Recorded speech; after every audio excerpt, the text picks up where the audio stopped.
Well, it's Thursday, and you all know what that means. That means once again we have more wrestling content for all of you here to do. So, we're going to be reviewing, of course, New Japan Pro Wrestling with more of the New Japan Cup. We're still in the opening rounds of the first round matches in the Cup. We will see who will move on to the next round. But we also continue on with TNA. As you know, they're only one day away before Sacrifice. Anything could happen before then, so we're kind of excited for that. And then we cap it up with, of course, well, for our reviews with Ring of Honor. We only feature, of course, one match for the ROH Women's World Television Title Tournament, so we will see how that will go, and several other good matches as well. But first things first, we're going to be reviewing, of course, the much recent NWA show that took place this past Tuesday. I was unable to see it, but now I'm able to do that. This one features, of course, the NWA World Television title in the men's side. Mims defends his belt against Max the Impaler. So that's going to be an interesting match. We got other matches as well. But after that, we will cap up the entire episode with some news updates to tell you guys what's been happening in the world of pro wrestling, such as what events the promotions are throwing out, who's booked, what matches are set, more updates on Wrestlecon for this coming Philly show in April during WrestleMania week, and then, of course, some developments happening in the world of pro wrestling that we need to talk about and address what's going on as well. So, let's get ready for another episode of Deleted Wrestle Zone.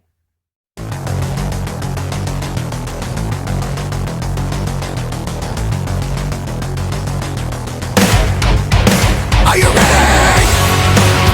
Get up, get up! Get up, get up! Get up, get up! Get up, get up! Get up, get up! Get up, get up!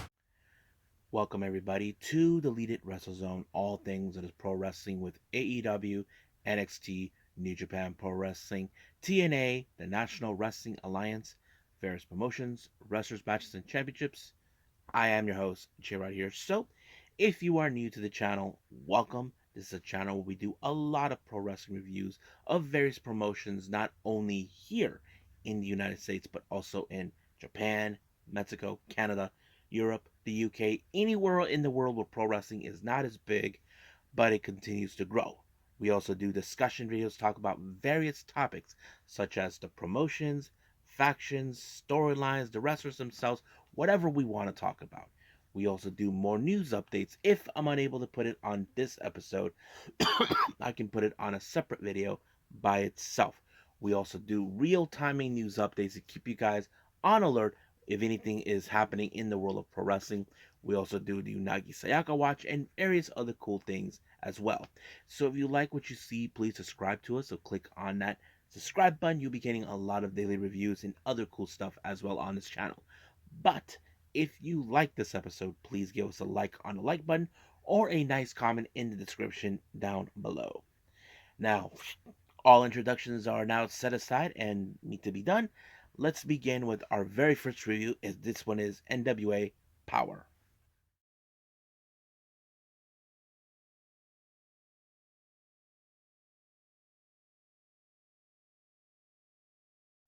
Okay, NWA Powerrr has been what, maybe a week or two since I reviewed one of these. So let's start. Now, our opening match is for the NWA Junior Heavyweight title. Kobe Carino defends it against Yabo the Clown.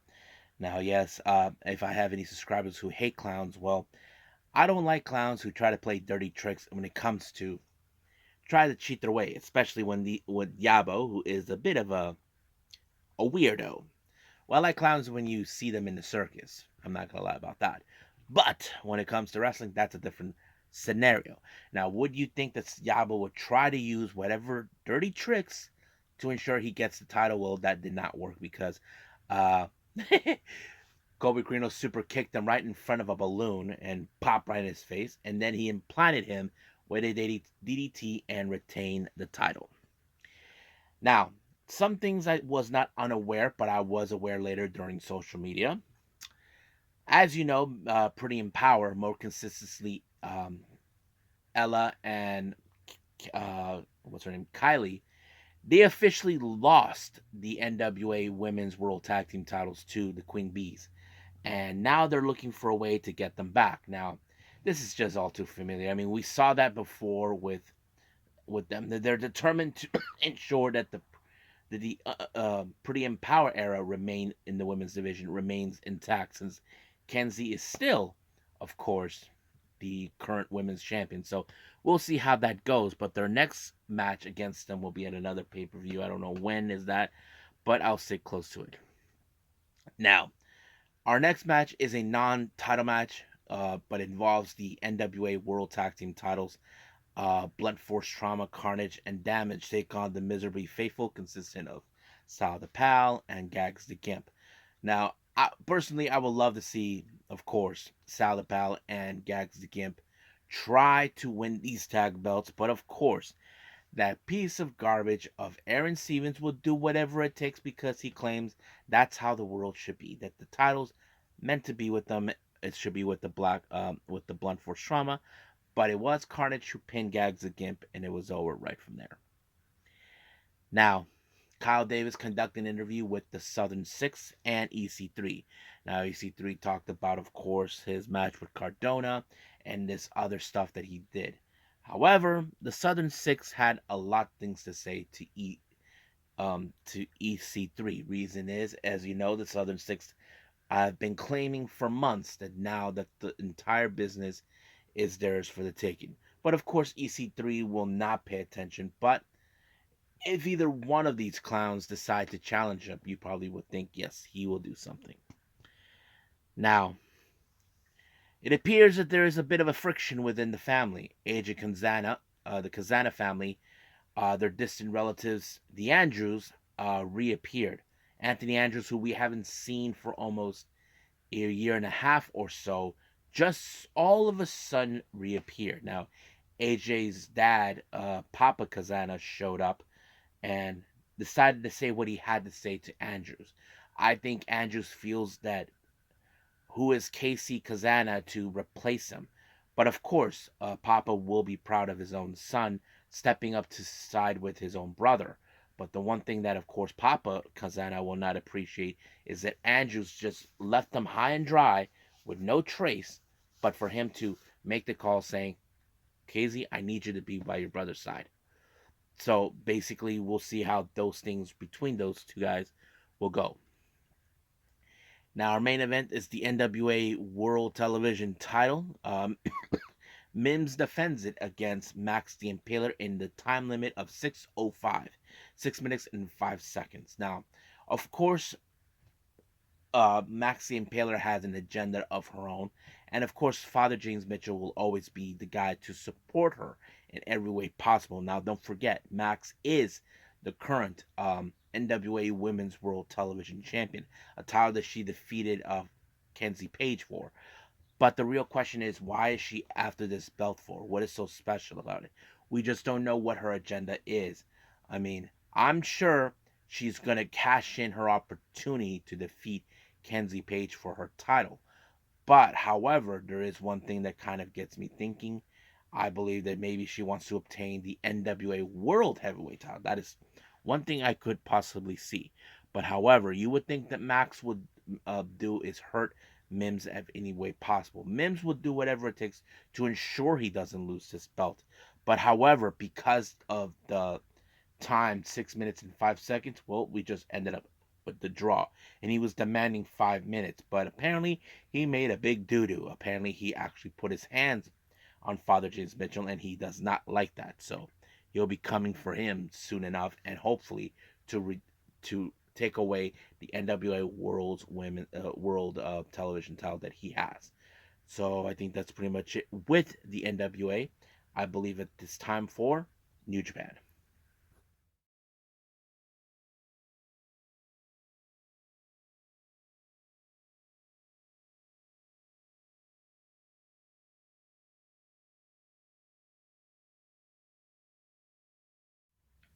Okay, New Japan Pro Wrestling. As you know, we are entering in day two of the New Japan Cup. Now, they're going to keep this short and simple and sweet for everyone because we have other matches that they want to showcase as well.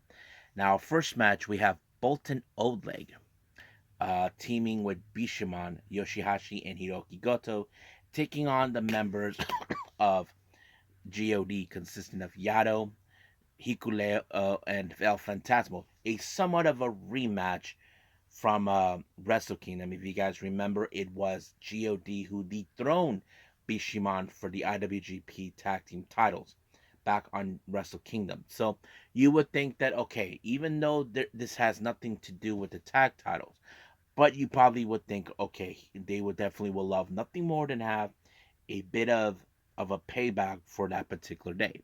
Well, you would think so, but it appears that Bolton Oleg and Hikuleo got a bit of a clash. That is something I did not expect, but nonetheless, it was of course Bishamon who claimed the victory when they applied the Shoto onto Geto Yado, and it was ended right there. So we'll see what happens from here on out. Now, our next match we have TMDK, Mikey Nichols and Zack Sabre Jr. taking on Togi Makabe and Toru Yano. Now, of course, there's no secret that Yano and Zack Sabre Jr. has always had a bit of a history. I mean, one of my best moments is, of course, Zack Sabre Jr. tells he gets on down on his on four, because it's no secret that Yano has an amateur wrestling background, but and of course he did play them a lot. But do you think that kind of worked out? Well, unfortunately, no, because it was Mikey Nichols who picked up the win when he applied a sliding lariat onto Makabe, and it was over right from there. Now, our next match, as we continue with more of United Empire versus Bullet Club War Dogs, we have Kalman Newman, Francisco Cara, and Jeff Cobb teaming up to take on Bullet Club's Taiji Shimuri, Gabe Kidd, and Kenta. Now, we do know that Gabe Kidd and Cal Newman will be facing each other in the tournament, still in the first round. But however, of course, the war between them is still going on. Gabe Kidd did mention the last time he believes that they're nothing without Will Ospreay. We know that sometimes when it comes to leaderships, it's going to be hard to pick up the pieces, but there's no doubt in my mind that the United Empire will definitely pick up the pieces when someone steps up. And of course, it was once again Jeff Cobb with the tour of the islands onto Ishimori, and it was over right from there. Next up, we have House of Torture, Kanemaru Narita, and Jack Perry and Evil. However, Sho was supposed to be in this match, but he goes out saying, due to my injury for what Naito did, I'm badly bruised. However, when the match begun, Shota Umino made a beeline to Jack Perry, because Jack Perry targeted him. Jack Perry's trying to prove a point, saying people are going to look at you as a hero, but you're nothing but a scapegoat. But Shota Umino refuses to accept that. However, we did see, of course, Desperado, Tome Akihama make their play, and so does Yo as Umino's partners. However, Yo had his backpack with them, and it said on the label, belt.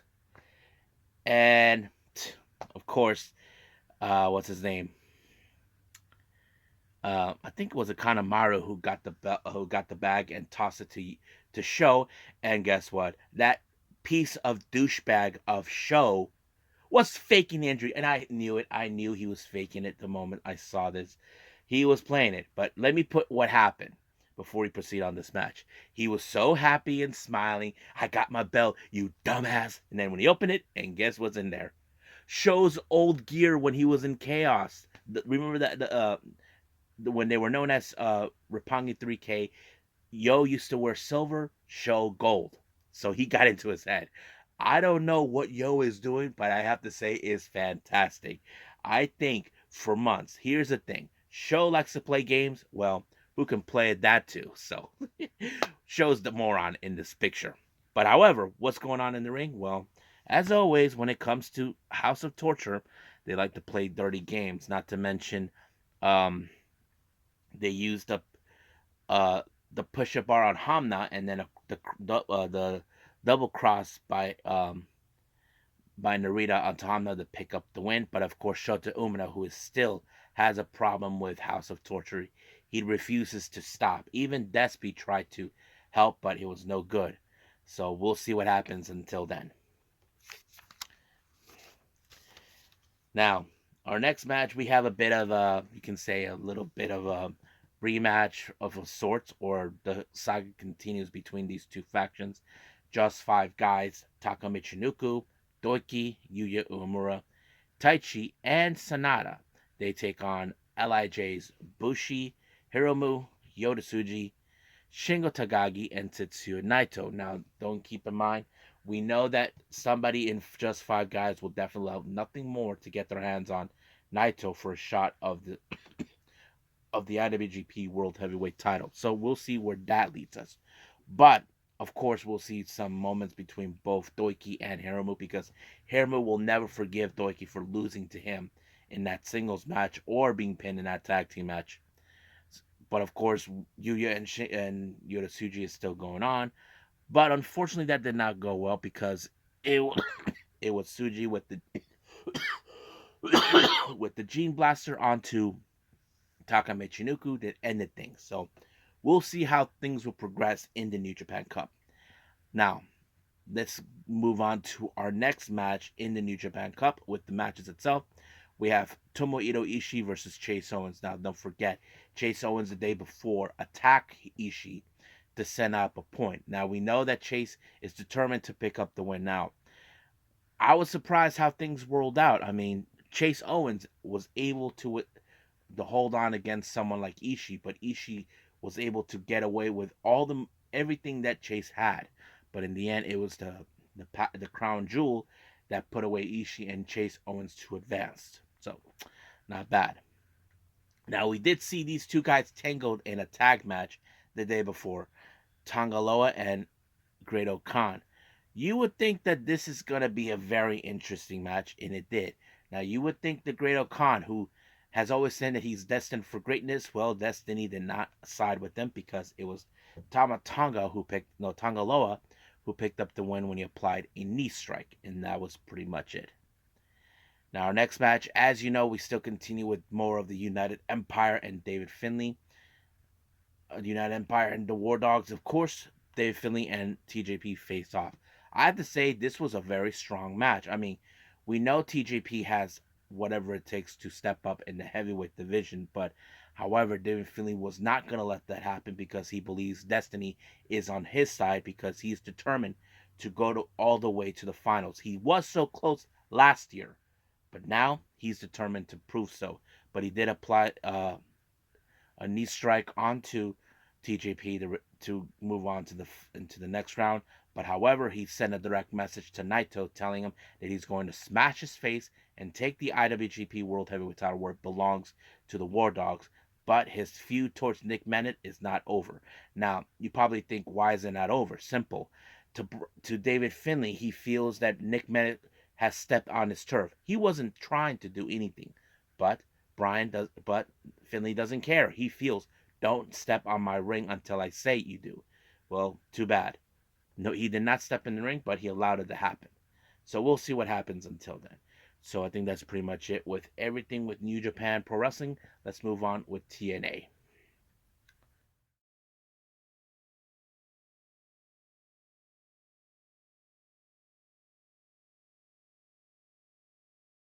Okay. TNA. So we're only one day away before Sacrifice.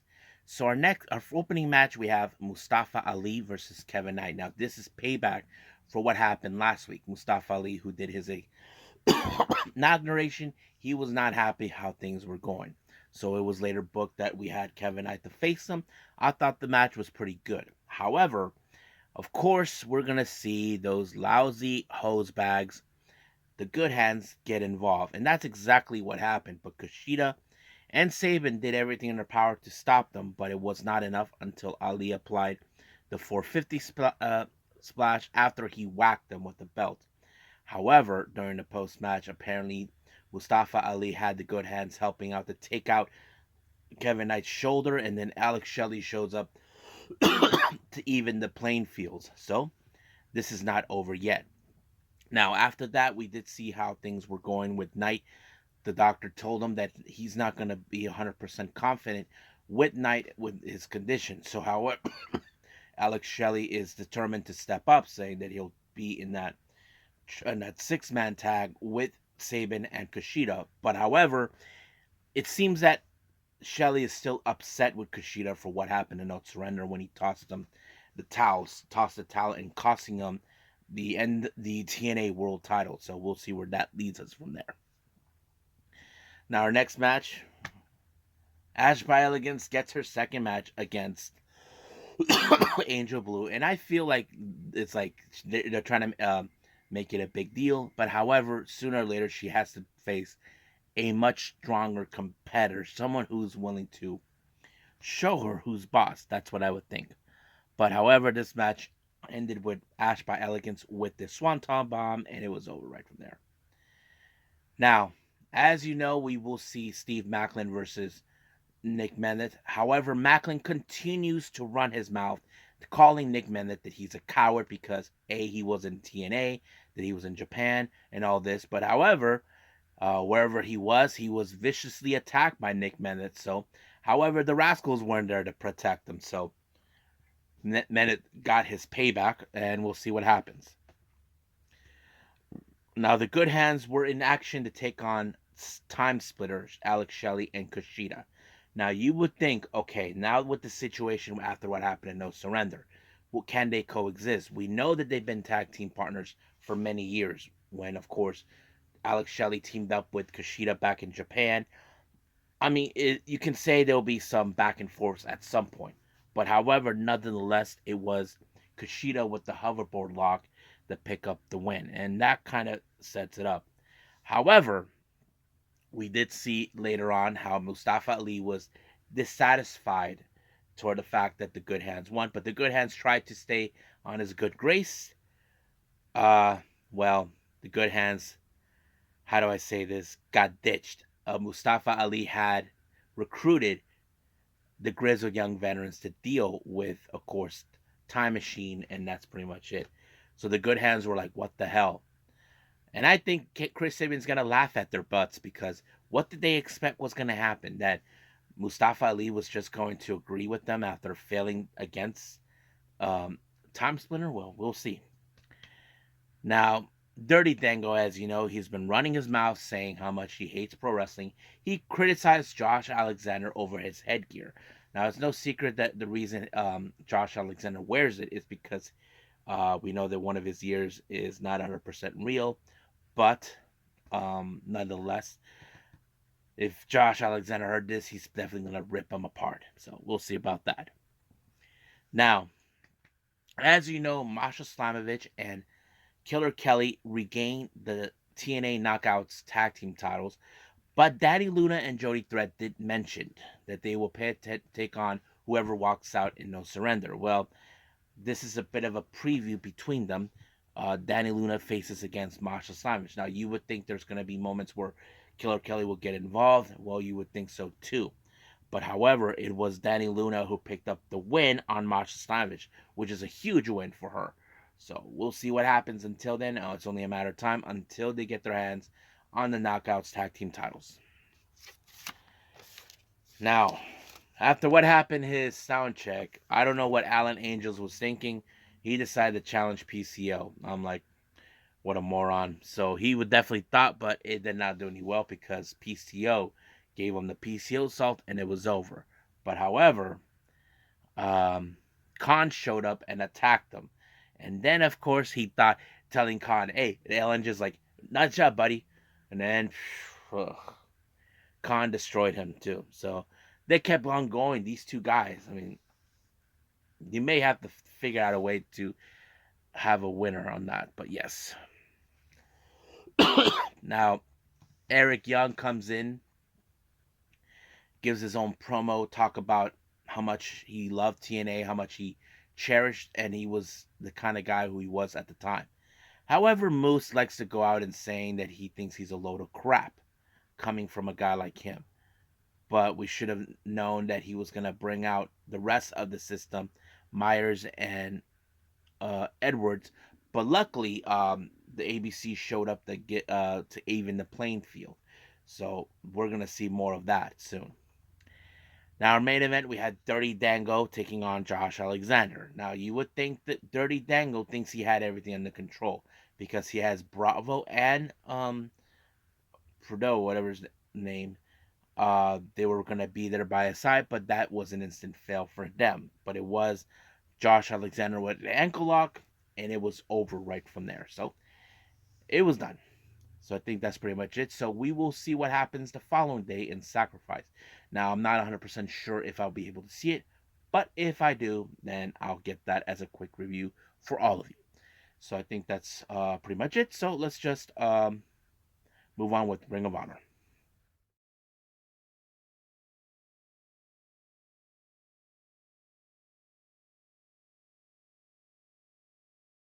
Okay, Ring of Honor. As you know, we continue more with the tournament for the ROH World Women's Television Title quarterfinals. We have Layla Hirsch versus Red Velvet. Now, those who noticed this come into first circle between them. If you guys remember last time, Layla Hirsch defeated Red Velvet by cutting corners. But since Layla Hirsch actually changed a little bit by becoming friends with Rachel Ellering, you would think this was going to be a good, clean match. And I have to say, it was. Now, personally, I would have liked to see Layla Hirsch win, but I think there's telling a good story between both her and Rachel Ellering about being friends, even though they love the competition. But it was Red Velvet who picked up the win, which is a real bummer. But nonetheless, Layla Hirsch gave respect and the code of honor to Red Velvet. So yeah.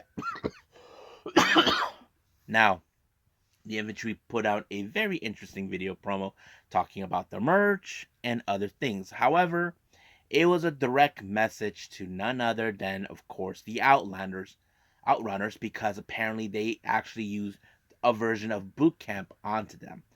So you know that there's going to be a war between those two, but we'll see. Excuse me.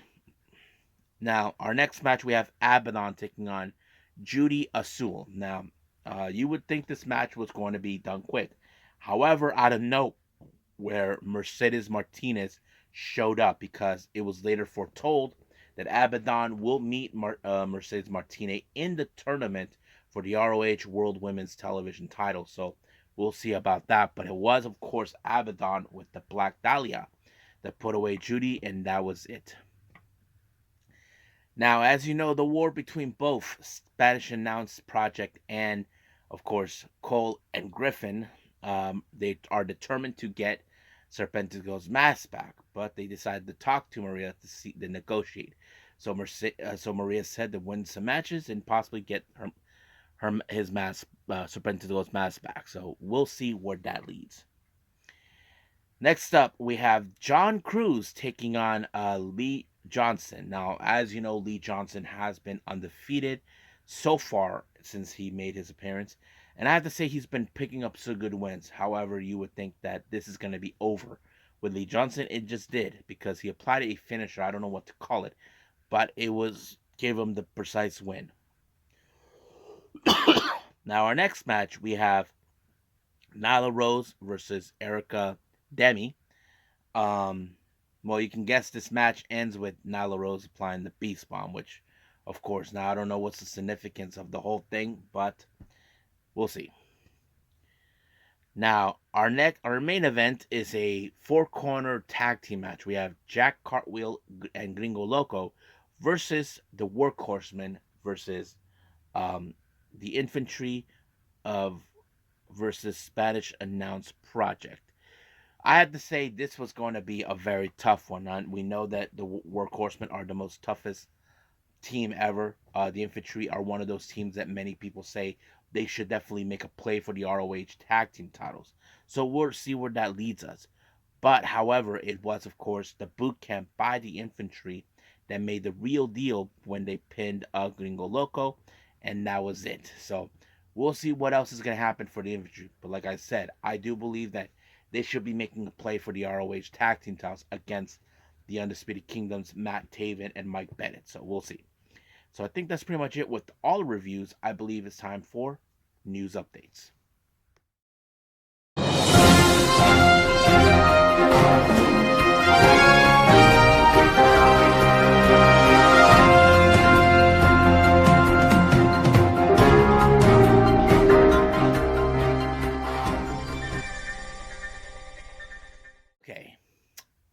welcome to our news update. So let's get started with our very first one. We have tons of updates with GCW, so let's get that started with the promotions.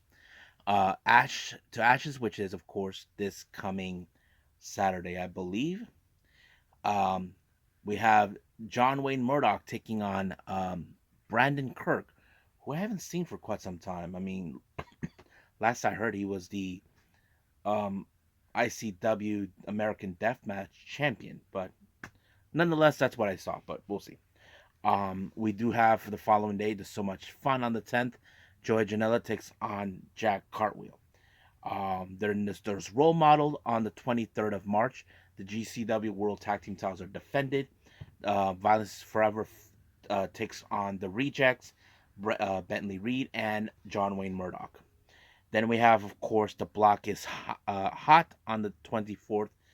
The Rich and Powerful, Charles Mason, that disgusting freak, and Richard Holiday. They take on the guys called Infinity and Beyond. I think I might have seen these guys in Beyond Wrestling. I'm not sure, but yes. And then we have the Indie Hall of Fame taking place in WrestleMania week. They announced for the third inductee a guy named Kevin Wack Parker Hogan. I don't know who this guy is, but yes. And then finally, we have, of course, for the Gringo Locos, the World on Lucha on Cinco de Mayo. Gravity will be making his debut, so that's going to be awesome to watch. Now, MLW has announced for the Once Upon a Time in New York City that will take place later on this month, on the 16th, I believe, and they haven't announced who's going to be in it just yet. Kitsune Women's Wrestling has announced for the Kumpai show later on this month on the 24th. Two matches have been announced. AI Hausen takes on Heidi Howitzer. And then, of course, we have Tomoko Watanabe taking on Ruby Reyes. And then finally, as you know, House of Glory will be doing their own Cinco de Mayo show exactly on Cinco de Mayo. They announced Ray Phoenix will be participating, so that's great to hear. Now, update with WrestleCon. They announced for their upcoming show in Philly for the WrestleMania week, the beautiful people, the OGs, beautiful people. We're talking about Velvet Sky and Angelina Love will be participating in WrestleCon. Now, for some interesting developments in pro wrestling, Pro Wrestling Noah has announced that they will be making their return to the UK to do a 3-day tour, which is fantastic news for them. I did not expect that, but yes. But however, they did announce that the Genius of the Arc, Naomichi Marifuji, will participate in this tour. Now, by the time this video is out, hopefully we get the answers regarding Kevin Kelly. I don't know if you guys may have heard or been hearing either on YouTube or on social media. Kevin Kelly's been removed from the AEW roster. Now, no details have been revealed just yet why. But once I do get that, then we'll see where that leads us. So hopefully we'll be fine. Now, this one is a good one. As you know, Kazuchika Okada made his AEW debut in Dynamite. Now, let me get this out of the way. I know some of you WWE fans out there, the loyalists, you guys are upset the fact that Okada actually made a biggest mistake of his career. Well, you can say that. But here's the thing. Apparently, Okada signed a 3-year deal with AEW that is worth 2 billion yen. That is the equivalent in American dollars for $13.5 million. So that means he'll be paid $4.5 million per year. Now, you're probably saying, why didn't WWE roll the dice on that? Why couldn't they go higher? Let me put it this way. We know WWE has the money, but they're not going to go for it. I mean, if they wanted Okada so bad, they could have just raised the stakes. Is that simple? But they didn't do that. But if you have a problem with Okada being with AEW, get a petition and say next time give him about higher pay. So let's see how that rolls up. Now, Bestia666 left a very interesting message to the fans about his father, Damien666. If you guys ever seen him, he's one of those original founders in the hardcore world. His son Damien, who's been part of that, put this to say. So this is what Bestician says. I want to inform family, friends, and fans that my father, Damien666, had a heart attack. It was it was necessary to undergo a hemodynamia operation. At this moment, he is stable and recovered. Tomorrow, me and my siblings will get the report to see its progress. We have a lot of faith that everything will be well with favor of God to release as soon as possible. Yeah, I just hate to see Bessie at Sixes lose his dad. I remember about 2 or 3 years ago, his mom, Bessie Six's mom, actually passed away due to COVID, and I hate to see him lose his parents in a matter of a short time that he's been with them. But yeah, so prayers go out to Damien666 and his family. I just hope he pulls through and all this other stuff. And then finally, we want to give congratulations to Dominik Mysterio. He just recently got married to his high school sweetheart. So we're very proud and happy for him that now he is stepping into a new chapter. And of course, for those who always say this, that it's game over for him since he's now married. You probably questioned how will they go with this whole thing with, the dynamic with Rhea Ripley and Dom. Well, we don't know, but I'm sure we'll see what happens from here on out. I think that's pretty much it for everything. So right now, let's just call it a day. Okay, I hope everybody enjoys this episode. Coming up, we do have more with New Japan Cup. I'm not sure about Sacrifice from TNA. I will debate about that a little later. But we do have AEW Rampage and NXT Level Up. Now, just so the plan is, of course, New Japan Cup, the AW Rampage and NXT Level Up are the top priority. But if there's anything else, if I able to do and how to say TNA Sacrifice, then we'll see about that. But I want to put this as an announcement. I will be doing another DWZ discussion, and this one, I have to say, this is going to be a very fascinating discussion about revolving Stardom's rookie, and we're talking about Sayaka Kurara, actually. Now, you probably ask yourselves, why am I talking to her? I'm gonna say this not once, but you guys will be puzzled by this. Do you think it was a coincidence that Sayaka Kurara actually asked to join the Cosmic Angels? Well, apparently, it's not a coincidence because it turns out there's deeper meaning to why she chose, and that's gonna be part of our discussions. So you will see why, and I think many of you will be very, very surprised about what this video will be revealing. What do I think of it? My honest thoughts about it, and certain things that kind of came into light on social media that explains a few things. So we'll see. So stand by for that particular video. So I think that's pretty much it. So at this moment, I will see you guys in the next DWZ time. Same DWZ channel. I must bid all of you adieu. So goodbye. And have a nice day. Bang.